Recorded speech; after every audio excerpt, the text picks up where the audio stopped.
আপনি যদি আপনার জীবনে কখনো একটা নির্দোষ মানুষকে দোষী বলেন, লোকটার আসলে কোনো দোষ নাই, কেউ একজন ফেসবুকে তার নামে একটা বদনাম উঠাই দিছে, আপনিও সেটা শেয়ার করে তার বদনামি করছেন, তাহলে এটা কি তার প্রতি সুবিচার হলো না অবিচার হলো? এই অবিচারটা আমাদের দ্বারা হয় কি হয় না? হয়।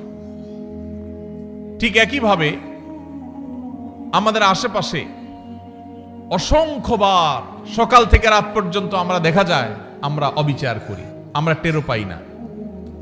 আল্লাহ রাব্বুল আলামিন আমাদেরকে বারবার করে বলেছেন, ইমানদার কখনো অবিচারকারী হতে পারে না, ইমানদার কখনো ন্যায় ভ্রষ্ট কাজ করতে পারে না, ইমানদারকে ন্যায়সঙ্গত আচরণ করতে হয়, কখনো ন্যায় থেকে সে সরতে পারে না।